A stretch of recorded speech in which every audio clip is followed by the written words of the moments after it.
fermeture des frontières entre l'Algérie et le Maroc.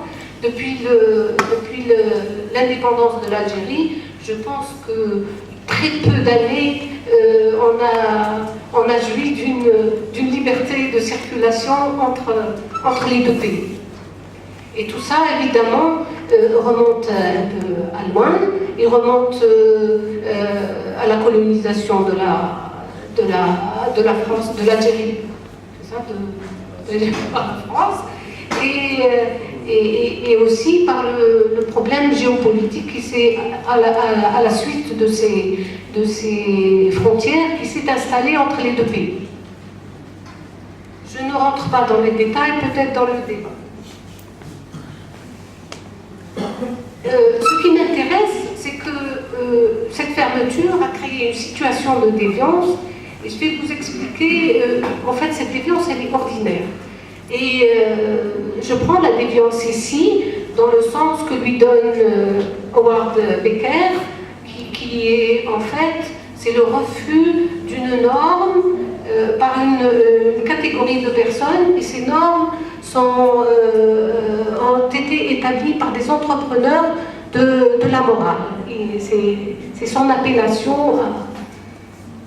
En fait, ici, dans notre cas, ce n'est pas les entrepreneurs de la morale qui ont décidé d'interdire, par exemple, dans le cas de Howard Becker, d'interdire la consommation de marijuana. Il y a des personnes qui étaient contre cette norme et qui ont consommé et qui continuent de consommer.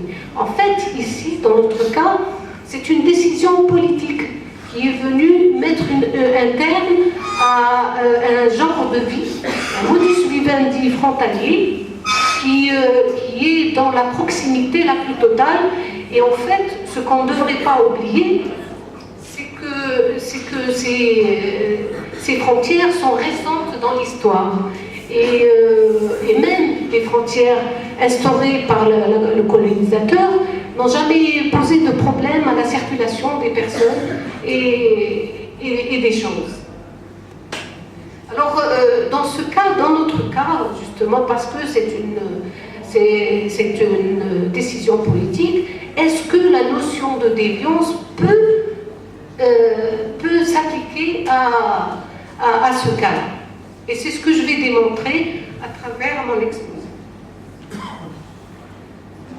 Donc, je vous parlais des relations commerciales. Et donc, c'est une population qui a toujours été habituée à commercer.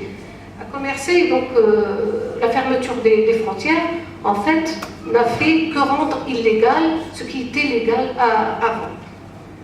Et donc, ces trafics sont, on ne peut plus, visibles sur le terrain. C'est-à-dire, il suffit de sortir un tout petit peu ici à Oujda pour voir que le carburant de contrebande se vend un peu partout, la marchandise algérienne se vend un peu partout, et donc il y a un problème. Alors, est-ce que cette règle a une force quelconque? Est-ce qu'elle arrive à s'imposer un genre de vie qui est, disons-le, peut-être ancestral? Donc, ces personnes qui refusent cette fermeture, en fait, est-ce qu'on peut les appeler comme déviants? Est-ce que le contrebandier qui fait vivre sa famille par la contrebande de carburant, est-ce qu'on peut l'appeler déviant? Est-ce que ce n'est pas tout simplement une personne qui ne trouve pas un travail ailleurs, formel, légal? Si vous voulez, on rentre dans un autre concept qui est celui du déviant intégré. C'est-à-dire, il vit, c'est vrai, il vit de l'illégalité, mais il vit dans une société qui ne le rejette pas.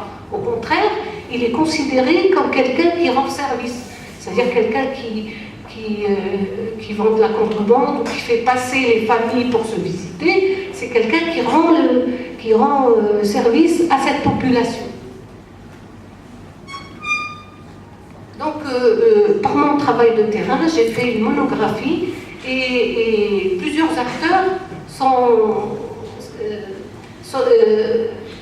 entrent dans le jeu de cette déviance.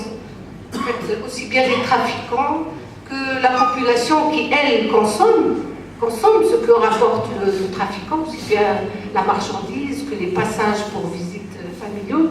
On a aussi les représentants des institutions et que j'appelle moi les surveillants de la frontière. Et puis il y a aussi un autre acteur qui est la société civile. Alors, concernant le trafic des personnes, donc je vous ai parlé des liens de commerce, je vous parle des liens de famille, et je suis sûre que dans cette salle, il y a plusieurs personnes qui ont de la famille de l'autre côté de la frontière. Et c'est la majorité des cas dans cette région, dans la région frontalière. Donc ces forts liens familiaux, en fait, cette population a toujours été habituée à se marier, à commercer ensemble. Donc, cette fermeture des frontières, en fait, on vit une situation paradoxale. C'est-à-dire que seules les frontières terrestres sont fermées. Il suffit d'aller prendre l'avion pour aller visiter sa famille de l'autre côté. Mais le problème, c'est que l'obligation de prendre l'avion est une difficulté pour les personnes et la population frontalière. Pourquoi? Parce qu'elles se retrouvent, des fois les deux familles sont séparées de 12 km, entre Oujda et Marnia, peut-être 20 km. Il y a même des fois où c'est beaucoup moins. Et donc aller d'Oujda jusqu'à Casablanca pour prendre l'avion, pour revenir à 12 km de la frontière de là où on est parti, c'est un peu paradoxal, mais en fait, c'est même plus que ça. Donc, ces personnes optent pour les traversées clandestines. Et les passeurs qui font passer ces personnes, à aucun moment ne se considèrent comme des déviants. Au contraire, ils estiment, même s'ils sont payés, ils estiment qu'ils font œuvre utile et qu'ils font aussi ce qu'ils appellent Silat Rahim. Et là, je rentre dans cette notion de déviance, c'est justement cette Silat Rahim qui est très importante dans la culture musulmane.